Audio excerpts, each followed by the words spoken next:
60 knots. Check. V1. Rotate. Are the mics on?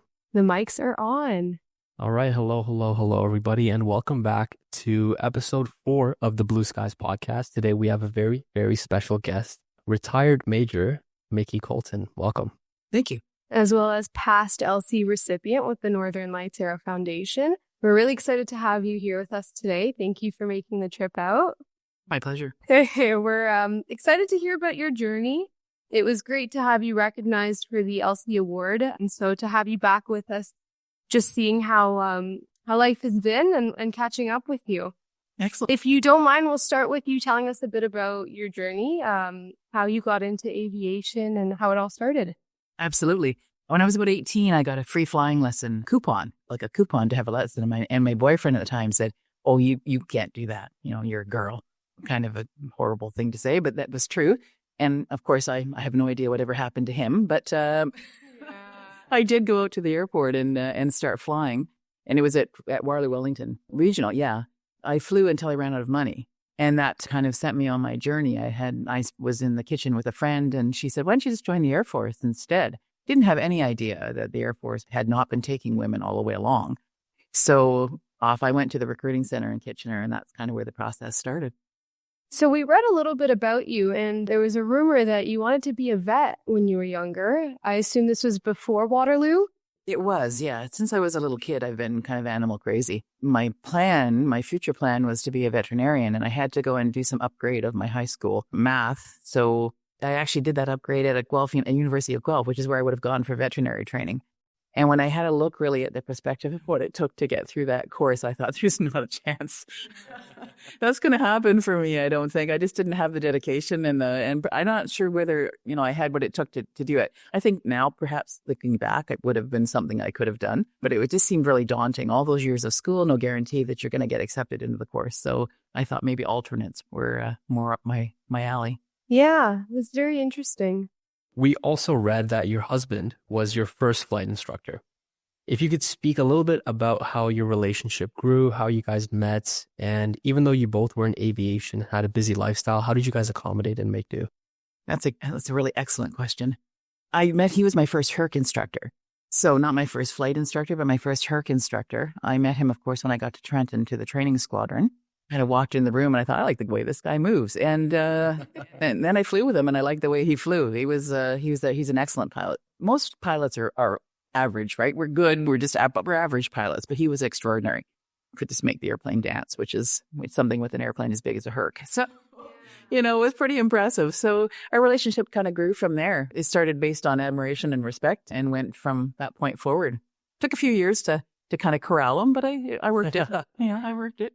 How was that with both of you being in aviation? I'm not sure if you both ended up starting a family from there. Was that ever difficult, being a woman in aviation as well as having a husband? Oh, there's a leading question right there. Yes, of course it was, especially in the 80s when it was so brand new. When I went to the recruiting center and joined the Air Force, he said, "Oh, you're my first one." Well, Kitchener's not a small town, so I was a little bit shocked at him saying I was his first pilot. Well, I wasn't that I was his first pilot. I was his first woman who was applying to go in the pilot program. They started taking military women into the flying training program in 1979, but they didn't get enough applicants. So they branched out into civilian populations. So I was really quite new. They started on the 1st of March. On the 8th of March, I happened to wander into the recruiting center. So yes, there was certainly challenges when you're brand new and pioneering, if I may put that in quotations, in any program. There's always a lot of, let's just say resistance. Let's call it resistance, for some of it was more than resistance, but it was like that. So with Chris and I going through the program, he was already established. I'd been in for longer. He had about 10 years seniority on me at that point in the Air Force. So we managed to make it work. One, because we were both pilots, so that made it relatively easy. We both had training on the same airplane, so that also made it easier. He did go off to fly the Twin Otter as well and become the CO of the Twin Otter Squadron in Edmonton. But yeah, we kind of, there was times when we were apart. I was in Trenton, he was in Ottawa. Then I went to Winnipeg, and then he went to Edmonton, and then finally I went to Edmonton. So it was a little bit of, waiting it out and stuff, but having access to flights that were heading across Canada helped. So we got to see each other. But yeah, it was tough. There was certainly some tough times when I thought, why am I doing this? But you kind of hang in there. So you said that the military was looking for female applicants to join their pilot program? Mm-hmm. Oh, wow. And do you know what sparked that initially? Affirmative action. So there hadn't been any particular political force to push women being accepted into all those aspects of the military up to that point. So affirmative action kind of spoke to that happening. The program was called SWINTER when I joined. So service women in non-traditional employment roles. I know acronyms. I mean, how could we survive in airplanes without acronyms, right? It's just the way it goes. So yeah, that's what the SWINTER was. And I was basically told at the end of the SWINTER program that if I didn't, kind of cut the mustard, that I could go back and maybe be Count Socks or something. I thought that was really like way to like inspire me, So yeah, it was challenging though, like because they didn't quite know what they were doing. It was one of those, they're brand new and they have different bumps and we don't know what to do with them. For our listeners out there that are from the younger generation and don't really know what the lifestyle was like for women in general, not just in aviation, could you speak about what was going on with Canada in the 80s? Like, what was it like pursuing your education and whatnot, being a female? I think finally we were growing up as a nation, to be honest. There was a lot more doctors. There was a lot more people in STEM, the women in the STEM trades starting at that point in time. And the fact that we were so incredibly successful in those trades made that whole light come on, and it started to, we had more representation everywhere. The more women that are in trades that are non-traditional, the more women want to go in trades that are non-traditional and understand that it's perfectly within their rights to do so.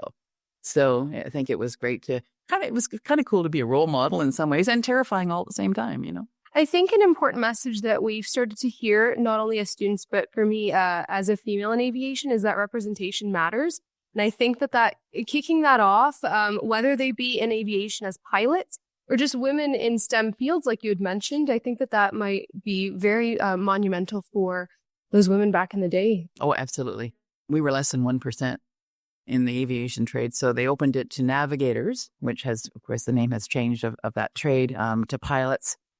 And that was it. There was no flight engineers when I first started. There was just those two things open. And so we had to go through the same, recruitment and selection process that the guys did.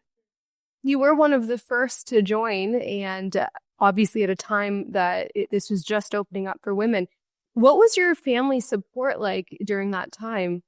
My mom is like, wow. She's always been one of my staunchest supporters. My dad died was when I was in Chilliwack, as a matter of fact. So he was already he was sick. He had leukemia. So he had been sick on and off for a number of years. So I lost him early in 81, just before I started flying training. So he never got to see me graduate and get my wings. So, but he was very much for it. He thought I was going to be a lawyer. I don't know why.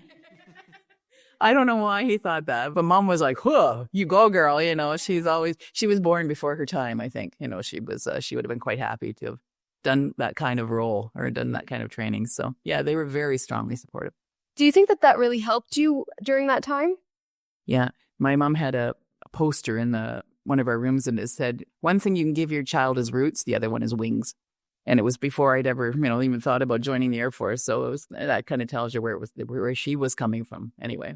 And what sparked your initial interest in aviation? That first flying lesson, that first free flying lesson in Waterloo, I was like, whoa, I can see my house from here. Like, wow, the total freedom of and the ability to slip the surly bonds, right? It's just captured you as every time I went flying, every time I got off the ground, I celebrated. Even on dark and stormy nights, it was like, all right, because I did a lot of search and rescue. I see. During that, just a pure passion for flying. Yeah, it was just always such an incredible feeling. So I never stopped. Yeah.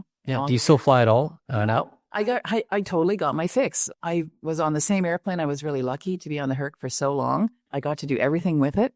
I got to be a check pilot and I got to be a search and rescue pilot and I got to fly humanitarian missions. And it was totally cool. It was so cool. It really was. We never got over that aspect of it. That whole thing, that happens. Could you recount maybe a monumental story from one of your first flights on the Herc? Oh, on the Herc. I can give you one from Moose Jaw. So that was on the Tudor. So single engine jet.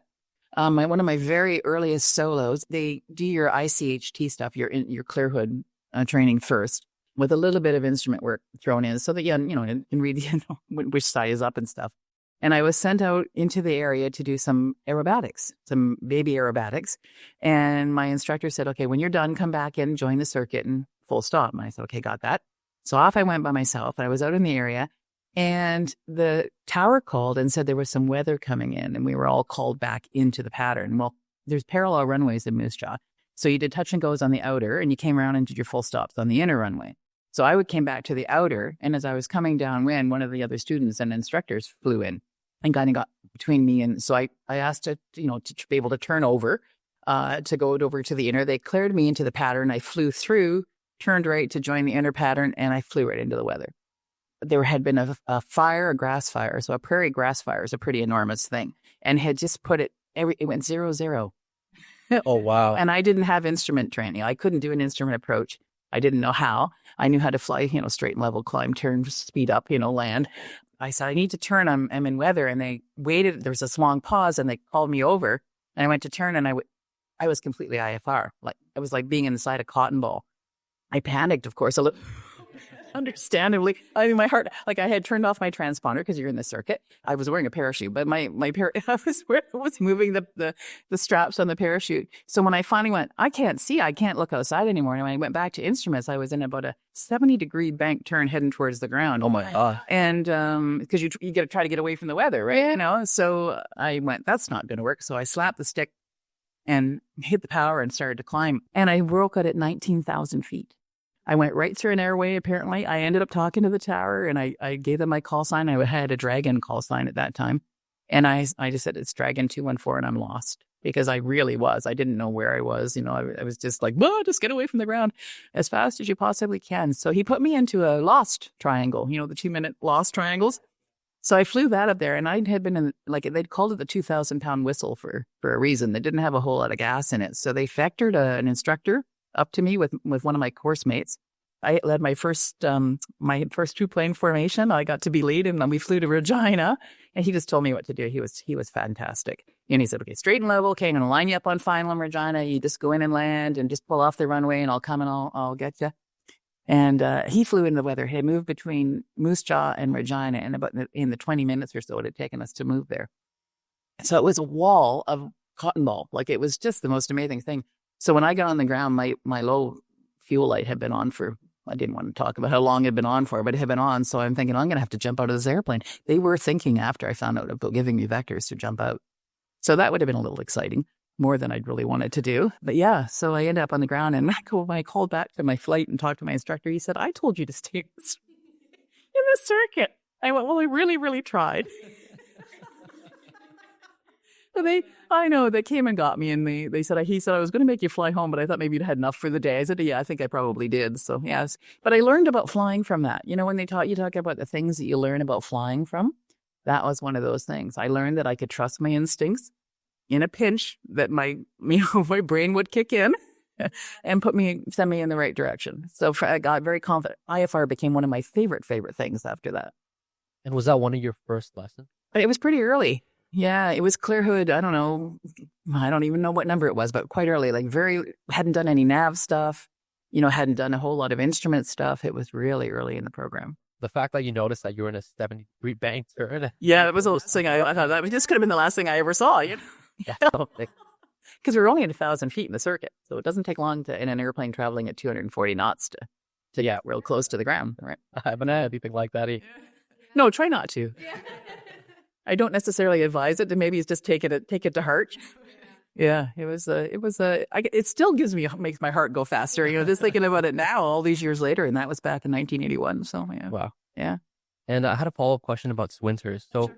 It was you along with a bunch of other women that were accepted into the program. Were you all sent to the same location and kept together and trained together, or were you all separated? Excellent question. Of course, that all evolved after our training was completely finished. So when we were finished in Moose Jaw. So most of the women were not given an option, no matter where normally if you, on the military flying training course, if you are the top of your course or do really well, you get a choice on what airplane you get to fly. Well, there was no choice at that time. We were all going to fly the Hercules. I see. So basically, we all kind of went to the squadron in Trenton to start with. The majority of us, which kept us a little bit as a group and gave us a bit more of a united front. But yeah, that's what I was wondering. So that's the idea behind it. And why only the Hercules? Good question. I think because it was a big airframe and multi-crew, I don't know, maybe they felt like a monitor is better or something, in case we ran amok and did something female. I don't know what they were going to do. Yeah.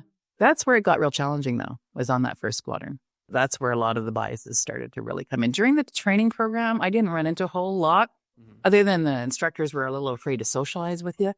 They didn't want to see like they were fraternizing with the enemy or anything, I suppose. So yeah, it was actually on the squadron where it started to get uncomfortable. So let's talk about that. What was the actual experience like? Like you've just joined. Tell us about that.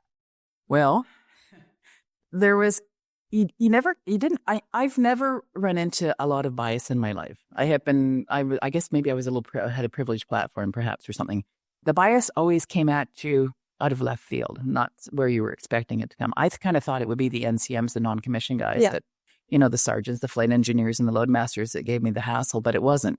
It was my peers, and it was the supervisors where I ran into that. Not every one of them either, but the ones that did, because they were in a power position, it made it much more uncomfortable. So there was 5 pilots, female pilots in the squadron. I was the second one, basically, or the third one to arrive.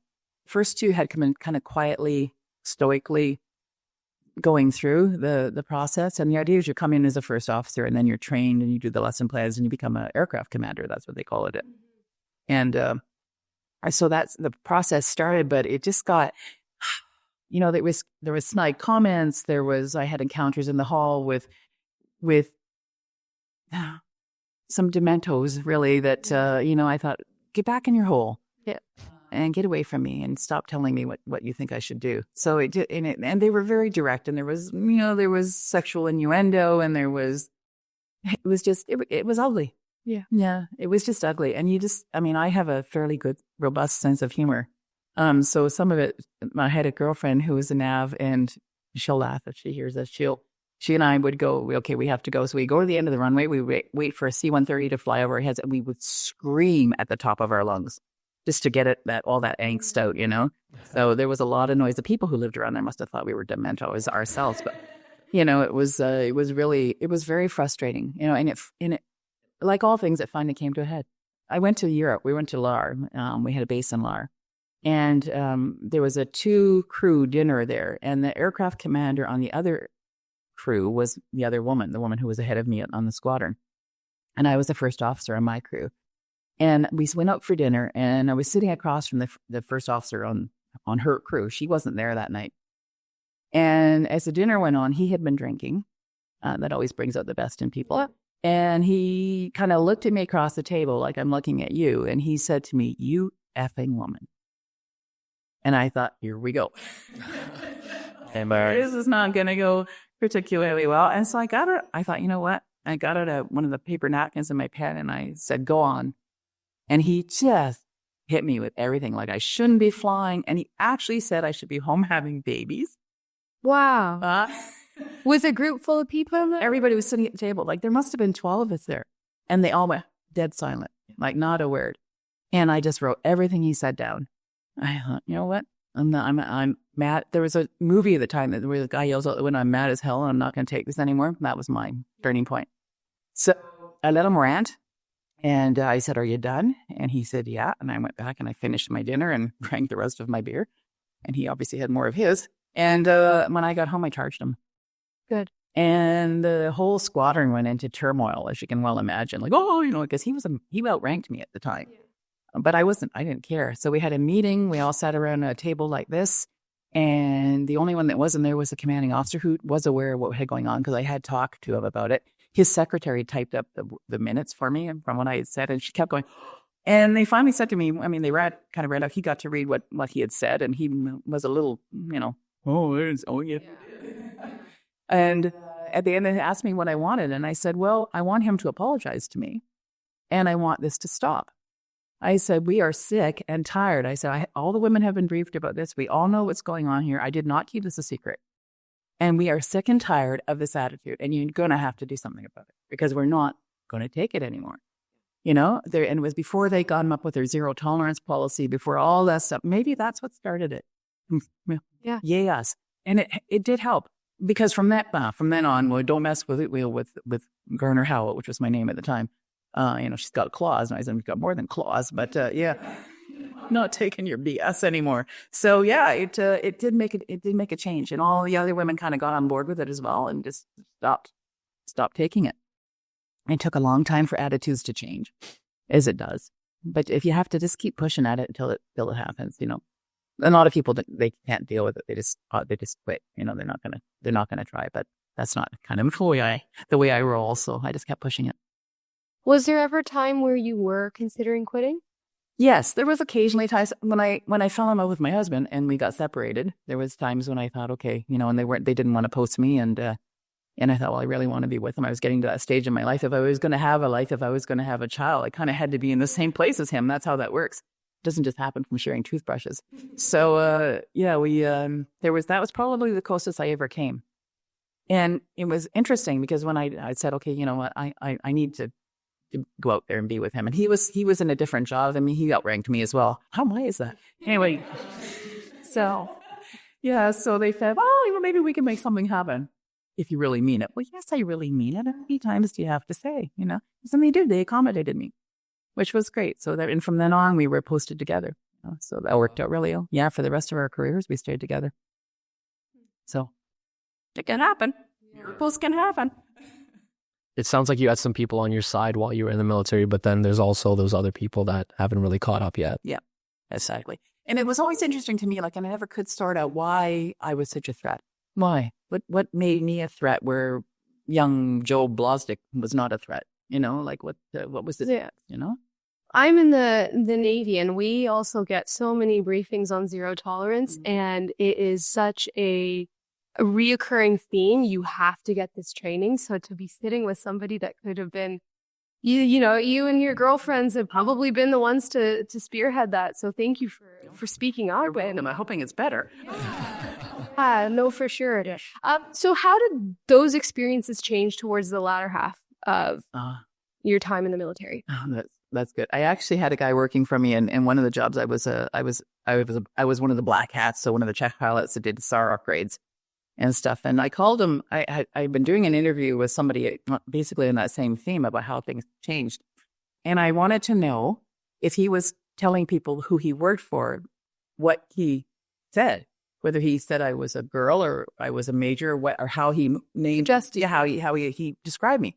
I called him into the office and I said, I have a question. When you're telling me, people that who you work for, how do you describe me? You turn my color hair off your shirt. All the blood's right now. and I kind of looked at him and he says, "Oh, I'm only ever the most respectful." I went, "That's awkward." Like, okay, all right, don't me. So it was so funny, and then I explained to him why I was asking the question, and I think the first breath he took in about 5 minutes. So yeah, it changed a lot. It even the conversations in the cockpit changed. When I first started flying on the C-130, the conversations were bragging and BS about, yeah, you this, now you that, and then all the women love me and like that, but more graphic, of course. Yeah. And sometimes I even forgot I was listening, and I thought I would make an occasional comment as, just see if I could bring them down to size a little bit. But by the time I finished, they were talking about their families. They were talking about their investments. They were talking about the courses they were taking, the books that they were reading. So I think women civilized the Air Force. I have had arguments with senior members of the Air Force. Oh, no, it had nothing to do with you. It totally did. It did, because they, would they talk to their wives and their children? Would they like their daughters treated like that? They would not. So I think we made a huge impact on civilizing what was always kind of a male bastion. I really do. Well, it's nice to see that there was change, that you were, your time in the military was not always negative experiences in that sense. It's nice to see that you still had some positivity. Oh, big time. Towards that. Big time. And the good stuff really outweighed the bad. Yeah. The bad was just at the time, it was horrific, but it, you'd find your support in strange places where you weren't expecting it. And, that it was always reassuring. And I always liked flying with the guys. It was, especially once I got into SAR, that was probably my favorite role. Yeah. Was flying search and rescue, because I was taking people to a spot where they were going to jump out of an airplane into a place that they weren't necessarily getting out of for a day or so, and so that was always, I always thought that was an amazing responsibility, and they were amazing at what they did. So And you were flying them. Yeah. yeah, you find people that probably thought this was their last day on Earth. When you were in the military, like near the start, and things weren't going so well with all these other people around you and discrimination, how did you keep yourself, pushing through the challenges, keeping yourself sane, keeping yourself motivated? How did you manage to work around that? I used my girl friends. I used my family. I used my sense of humor. I fell on that quite a bit. Kind of like falling on your own sword sometimes. But I guess I'm always a bit of an optimist. I always think that things are going to turn out, and maybe I can just put them under that bushel basket, and maybe they won't show their ugly heads again. So I used a whole bunch of coping techniques. Really, now I know what coping techniques are. Then I only know what they were. But yeah, that's kind of how I got through it. It was just you take it day to day and just keep sticking it out until things change. I see. And up until the point where you reached the breaking point and you spoke out about it, what made you not speak out about it? Was it not as intense, or did you feel like there wasn't hope? I wasn't sure who was going to listen when I did. I had to get really angry and be really insulted for that to happen. I mean, people say things that they don't necessarily mean. We all do that sometimes. But when it gets hurtful and very personal and very pointed, that's when it starts to change. So I think it just took a few of those before that really that came to its apex and needed to be addressed. So I just hung in there. And just stay strong. Yeah, stay strong. When you went into like that deposition where you talked about what that person said to you and all the comments, did you have that tissue paper with you where you wrote down all the... I did. Oh, man. A finish to that story. I became an aircraft commander on the C-130. And about 2 months after I became an EC, I had a truck that we were taking people across Canada. We were going off to the East Coast. And the scheduler said, would you mind taking the major as your first officer, the one who had said that to me? And I thought, I can be a bigger woman than him. Oh, and I said, yeah, of course. So he flew with me as my co-pilot. Wow. On that mission. And we happened to be sitting together at the dinner table before the rest of the crew showed up. And he turned to me and he said, I am so sorry. And he actually teared up. And he said, can you forgive me? And I said, yeah, I can. Wow. And how long after that whole incident did that take place? A year. I see. Yeah. So it had been brooding on him for a year. Yeah. So, I mean, when I thought about it afterwards, he was probably had as much trepidation about flying with me as I had flying with him, right? Yeah, that's... we had kind of passed, of course, we were in the same squadron, so we had crossed paths before, but we had never flown together. So it was kind of nice to bring that to a good conclusion. Yeah, that's true. That tissue paper should be in a museum somewhere. See, I think the profanity thing. Yeah. Yeah. Well, you were the first female to log 5,000 on the Herc. What did that achievement mean to you personally, professionally? Oh, it was pretty cool. I mean, it was because it was getting into the point where we weren't flying as much. When I first joined, I think my first year I had 900 hours or something on the airplane. Like it was great. We were doing a lot of flying, and then as the flying kind of as money got tighter within, because we are better. The flying hours kind of reduced somewhat. So it took a while to get there to that 5,000 points. So it was a pretty huge accomplishment. They made a big deal about it because I was the first Canadian woman to get it. And, there were, I think a couple of American pilots that had achieved the 5,000, but it's interesting because they actually put women on their Hercs after we did. Oh, so interesting. Get out of the way on that one. So good for us. But yeah, so it was a significant, and it was kind of a neat flight, of course. Yeah. Because I was flying a VIP. Yeah, tell us about that. Well, we had got a call that the Prime Minister of Canada wanted to go up to Alert, so way north, and that the only way to get in there was really with a C-130. So we picked him up in, I think, Iqaluit, which I think was probably still Frobisher Bay at the time, and it was Stephen Harper. So he flew up to Alert and did his tour of Alert, and on the way home was when I hit the 5,000. So I went into the back and got him to sign my logbook, and he was very gracious about it. And the Minister of National Defense was on board, and it was a pretty jam-packed ranking kind of back end of in the back of this grubby old C-130. It was one like how to fly in luxury, right? Yeah, that's the way to go. Yeah. No, we'll definitely share the photo with all of our listeners about the signing. We took a photo, but that must have been very incredible. Everything there. It was very cool. Yeah. Yeah. Yeah, was it kind of planned on their side to help you? I didn't even know until I looked really that when I kind of went in I was just looking at it like, oh my God, I'm going to get my $5,000 on those. Me, like people, so. Yeah. Yeah. I guess shifting a bit, I could be wrong about this, but you were on the Speakers Bureau with the Air Force as well. Tell us how you got involved there. They had gone with a call, kind of an email went out looking for volunteers to do speaking engagements. So high schools, grade schools, whatever kind of came up. And I thought, well, I like talking. So that sounds like a good thing for me to do. So I volunteered to do it. And of course, it gave me a chance to kind of do a different perspective for kids. So I did a lot of schools, like high school stuff. I can remember speaking to this group, and I had a bit of a slideshow that I ran. It was a high school down around London. And I swear there was 800 kids in that audience. It was just like overwhelming teenagers and angst. The first couple of things I said, they all just kind of stared at me. I thought, well, this is going really well.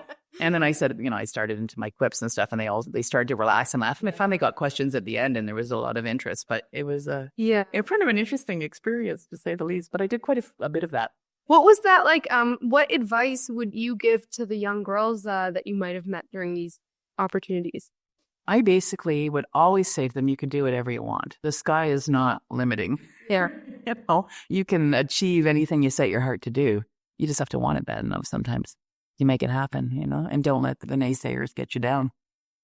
Were there ever women that you had met, young females, when you went to these Speaker Bureau engagements that were nervous about joining the military because of the culture with women and men? Oh, yes. Okay. Absolutely. Absolutely there was, so, and I said, I'm not going to blow smoke at you. You're definitely going to run into some hassles as you go along, and depending on what trade or what aspect of it you're in, you're going to run into different varieties of it. So, but you will in any corporate, kind of venue as well. It's not that unusual, except that there's maybe a bit more, I don't know whether you say there's more oversight or not. I don't think you can necessarily say that. There's an awful lot of abuse that goes on that we never hear about too. So it's one of those things you have to be aware of, though, and just guard against. And if you can see it coming, you can maybe head it off, in some way or other. But it's not something I never told them that it was not going to happen, and we made that all change because that's not true. You ever meet any young women and they kind of became like your mentees after these presentations? Yes, why? I did. And you stuck around and connected with them? Yeah, and I did some mentoring for a while. There's a couple of different organizations that are mentoring within Canada, and I did some work from them. And we have a Canadian Women in Aviation conference that happens every 2 years, and I've gone to every single one. Oh, wow. The first one was in Fort Langley in BC. That was at the university there at Trinity Western, and they had 2, and then we took it and we started to run it with it across Canada, and have done them every 2 years. Last one was in Montreal, and it's been great. They've gone from the one I was at, I think there was 2 military women, myself and Dee Brasseur, who was one of the first 3 that went through. And the last one in Montreal, I think there was almost 200 women there. So it had grown to a huge, not 200 military women, but but still a good proportion of them still were there. That's amazing that you were at the very, very first one. Yeah. Neat. I've been to everyone. So I was lucky. I'm their treasurer. I'm going to do that. So they have to bring me. That's a great event. It's truly inspiring. We went for the first time last year, actually. For me, it's a little bit different. I'm the only guy in a room full of 200 women. So it's, but learning from that and seeing, what I found really interesting going to that event that actually I spoke with the Northern Lights Junior Board about was, like, me being there, I was probably the only guy in that room, and there's 200 women, but not once did I feel singled out. Not once did I feel like anyone was looking at me weird or feel like I didn't belong. Nothing like that. Excellent. But when I speak to people like you who've been in aviation for a long time, you have these negative experiences, but me being in that situation, of course, it's only one situation, but I never felt anything of that sort at all. Then we're doing our job. Should you? Yeah, exactly. You have the passion for the same thing that everybody else is for. Why should you be penalized for that? Right. But it's sitting there and listening to the stories of people who were in a similar situation as me, and they felt all the discrimination, and I'm sitting there and I'm like, oh, wow, like I'm kind of in their shoes. Not really. Obviously, it's very different, but I'm not feeling any of that right now. It's a little bit shocking to me, but you're right. Nobody should feel like that. But it's people like you hearing that takes the blinders off. Yeah, exactly. You can now be a mentor as well, right? Because if you see that happening around you, sometimes it takes another guy. Right. That's true. Sometimes it does because they're not going to listen to them check. Yeah. It's good. The more people that are aware of these kind of things, the less it can hide under the bushel basket, right? And with those ugly little eyes sticking out. Yeah, that's true. Yeah. What was your retirement like? It was fun, actually. They gave me a party and they played a lot of jokes on me. And, and there was a bumper sticker on the back. It was C-130, it said Micky's parking. It was a lot of fun. So it was bittersweet. But I had been when I ended my Rig Force career, I had about 31 years of service, and I stayed in another 7 as a reservist and worked at the search and rescue squadron. So kind of the one that I loved the most, and worked as a dispatcher for them. So I kept my hand in up to the age of 60, and then they said, no, okay, now you're really old, and she goes. Pushed you out. Yeah, exactly. Me and my walk.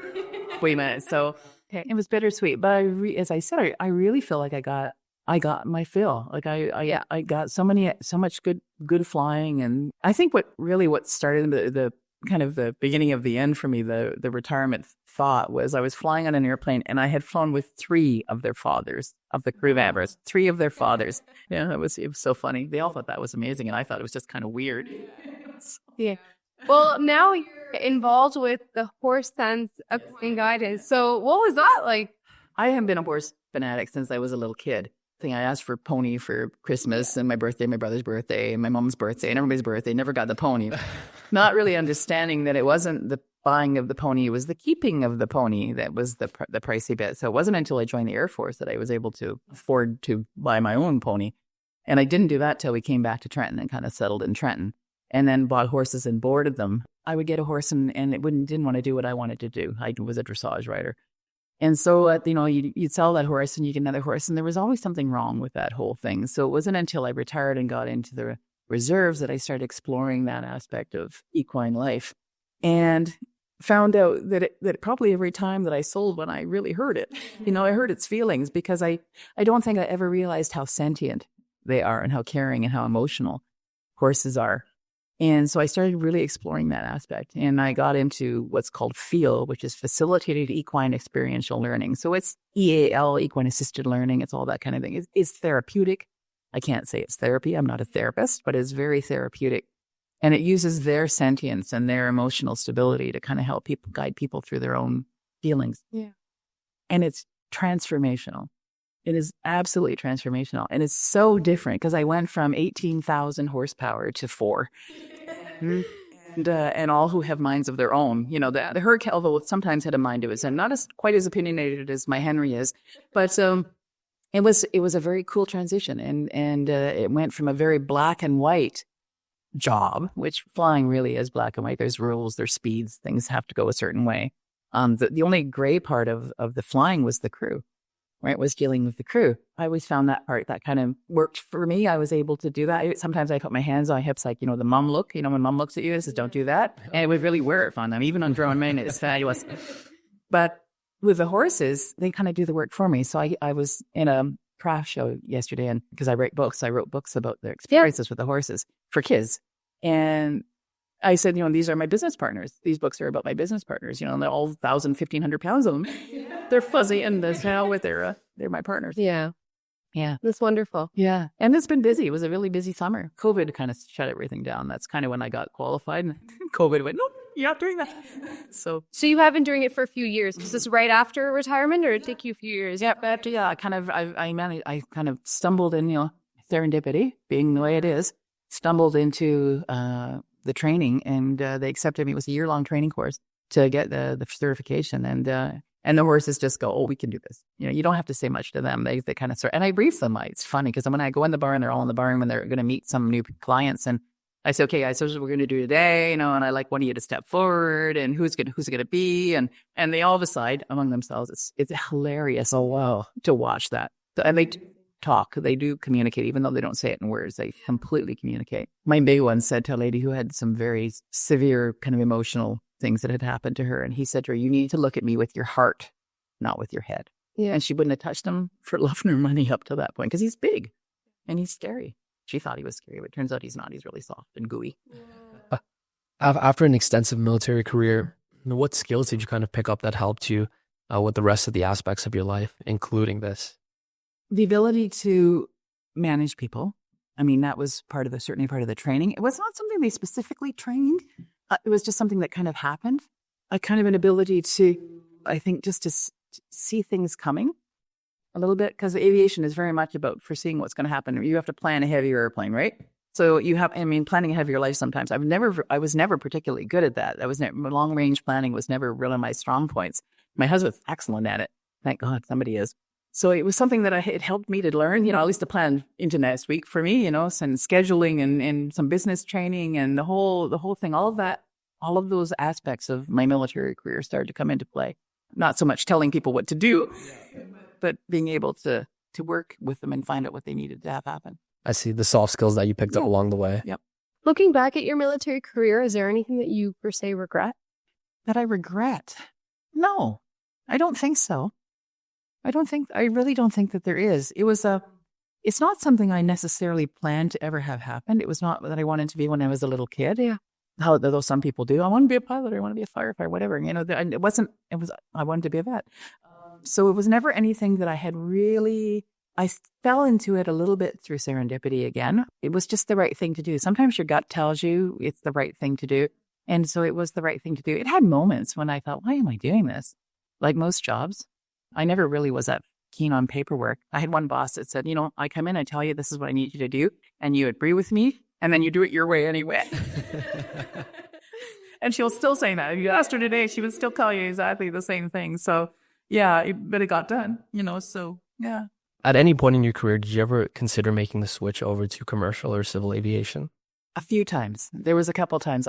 Some of my fellow pilots had done that, depending on what the airlines were doing, because it was an easy transition from a C-130 or the Boeing or something onto an airline. So I considered it, and then I thought, you know what? The airline will not let me take a passenger airplane 100 feet off the ground and throw stuff out the back. That's true. I know. They frown on that. And yeah, for some of us, it's just there for some reason. Mostly the screaming of the passenger, I suspect, would be the thing. So, and this allowed me to do that. I could take an airplane with a 100-foot wingspan, 100 feet long, and fly it down 100 feet off the ground and open the ramp and door, and things would fall out, which saved people on the ground. I mean, there wasn't going to be anything in commercial flying that touched that. So, no, anytime that it kind of passed through my synapses, it kind of skittered out the other ear and was gone after that. That always reaffirmed it for me that that's what I wanted to do. Yeah, and the guys on the airlines, they loved it too. They liked the steadiness of it, the schedule of it. They were never called out in the middle of the night. To find people who were lost up in the Arctic. And the Arctic is so small and in Canada, so it was like needle in a haystack stuff, but gratifying nonetheless. Yeah. What's one of your most fulfilling missions that you've completed? Oh, there were some very cool ones. We were out on a SAR trainer, so that means we weren't tasked to do anything. We were down in Southern Ontario. We got called by our Rescue Coordination Center, by the RCC, that there has an airplane crash in Quebec, about mid-Quebec, in the mountains, where all the mountains do the folds there, north of Montreal. And so we got tasked to go. I didn't have a whole lot of gas in the airplane. I had enough. I mean, the Herc was nice. It was like a flying gas tank, right? Lots of trunk space. And so off we went. We got there, and it was in the fold mountains. So you get the vertical peaks and then all the little lakes where the glaciation was really pronounced. It almost looked like fingers coming down. So the airplane was a tour plane out of Montreal, had gone up there, had 5 passengers plus a pilot, was a beaver on floats. Was it summertime? No, it wasn't. It was January. So it wouldn't have been on floats. It would have been skis. Okay. And so they had missed a turn. That airplane was, I guess, sometimes you have to be careful. I mean, airplanes, when they're loaded, you got to be careful how tight you make your turns, right? So he didn't obviously be careful, and he flew right into the top of a hill, one of the hills, and into the trees, and they were all conifers, right? All evergreens. So what do conifers do when you fly into them? They fold over, then come back together again. So we searched it. We knew he was there. The signal was bouncing around. It was an ELT in those days. It was bouncing around. It was very hard to pinpoint him. And I flew along one of the ridge lines, and one of the SAR techs in the left door said, "I got it." So he marked it, and I never saw the crash site. I was there for 4.5 hours, and I never saw the crash site. My SAR techs got ready. I had one loan master in the back, plus the 2 SAR techs. They got all kitted up in their winter gear. They jumped in. We already had a Labrador on the way from Trenton to pick up whenever. The SAR techs for sure, because we didn't know it was on the ground. Nobody was talking to us. I never saw the airplane. It had gone into between the trees, ripped the wings off. And when they landed on the ground on the way in, one of them went into a tree branch. It went right up under his helmet and broke his nose. So said he looked like death over both Chris' face. And then when they walked in the crash site, somebody walked out and spoke to them. Well, neither one of the SARTEC spoke French. And everybody on that airplane spoke French, but nobody spoke any English. So that got really challenging for them for a while. But we stayed for quite a while and got the lab into place. And even they had a hard time landing because the trees were so thick. And there were some huge injuries. There was broken bones and fractured skulls, and the pilot did not make it through the crash. But the rest of the passengers did survive. And when that one that was walking around was completely fine, just shocked, obviously.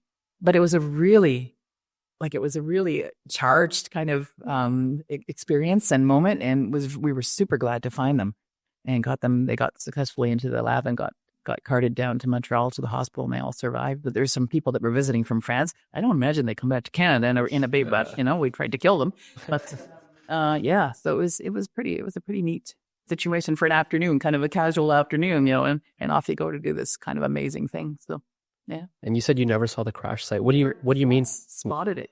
So when the SARTEC has to mark that spot, what does that mean for you? Well, the navigator would mark. We carried a nav on board, so they would mark it on the Jeep. We didn't even have GPS at that point, I don't think, but just kind of on the map. So we knew this was the ridge and that's where you had to go. And so I just set up a pattern because I had to fly because the ridge lines were so high and the lake's so low because of the glaciation. I had to be fairly high for them to be able to have time for their chutes to open to go in, but they couldn't get too high because of clouds. So it was kind of me scurrying along with the cloud sitting right on top of the airplane and them jumping out the off the ramp. So yeah, I see what you mean now. When these missions are a lot more interesting and challenging, you're diverse because you're trying to organize stuff and talk on the radio and talk to air traffic control and talk to the helicopter coming in and we never did talk to them on the ground. Sometimes we'll throw a radio in that they can talk to us, but in this case they wouldn't have because bilingual enough to make it happen. So yeah, it was interesting. For some of our aviation enthusiasts who don't really know what SAR is, could you explain what exactly you do? And let's say like a situation, if you got an ELT from an aircraft and you have to respond, what does that mean for you? Okay, well, in Canada, search and rescue is handled by the military. So there's different airplanes in different quadrants that do. So Trenton covers about 90,000 square miles, an absolutely huge territory with the Hercules and the helicopter. So not Labrador anymore, but in those days it was. So in those days, an ELT would go off and the satellite would pick up the ELT, and that went down to the Rescue Coordination Center to tell them that one had been activated on 120.15. So we were on a 30-minute in the daytime launch schedule. So that airplane had to be airborne in 30 minutes and en route to wherever it was going. And it happened, I got the call when we were actually flying. Yeah, so you had a 30-minute response. If you were at home at night, you had to be airborne within 2 hours.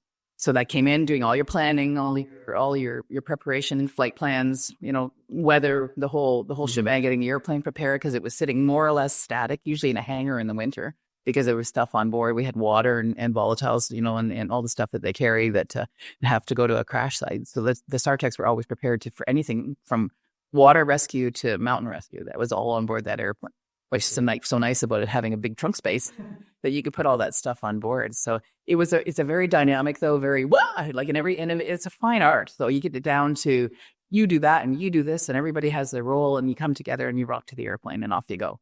Start it and run. It was cool. When you came from these rescue missions and you were back home, would you get the ability to follow up with any of the survivors? No, not usually. It was kind of, you did your job and you came home and you'd found out they got picked up and they went to so-and-so place. But sometimes we can get a note from them, at the squadron, thank you for, saving my bacon. Yeah. Which is always pleasant. Once I ended up going down, we had done a mission over one of the lakes, I think Erie, and some guys were out on jet skis and the, jet skis got away. So one of them swam to shore and the other one stayed out and had a life jacket on. Thank God, or he wouldn't have made it. And we found him. So it was like finding this cap of this bottle in this table, and this table's white. It was one of those things, like this little tiny head bobbing in Lake Erie. And so rescued him, and he ended up somehow some television show. It was Deanie Petty's show, I think, in Toronto had caught wind of this and called us up and had the whole crew brought the whole crew down and the guy we rescued, which was so we got to see him again. But normally you never got that opportunity, right? It was just you never saw them again for anything. But that was kind of cool. And they had come up and done some filming with us as well. And I had been on the film crew, so I carried her around on the film crew. I see. And was that purposeful where you weren't allowed to reconnect with them? It wasn't purposeful. It's just that you were never given the opportunity or the kind of the connection information. Sometimes there was a name, but it was I don't know, just maybe considered inappropriate to say, hey, I rescued you. You demand a coffee. Yeah, it was finished, so it was done. You know, you did that, you did your job. So Mission complete. yeah, and accomplished. Yeah, that's true. Well, with that, we would like to thank you for being with us. Is there anything else in closing that you'd like to say to young women, young men as well, but just aspiring aviators and anyone looking to join the aerospace industry? Oh, it's absolutely worthwhile. You know, if that's what your dream is, I think that follow your dreams, because you'll be so sorry if you don't. Yeah. You know, like you regret at leisure, right? Go for it. Yeah. Find a coupon and take that and take a chance. Yeah. Whether it be the military or her corporate job that has nothing to do with aviation, but learning from what you went through. And thank you for always speaking up and making a change in our aviation community. Oh, my pleasure. And with that, we return for landing. Wishing you all blue skies and tailwinds ahead. See you next time. Bye-bye.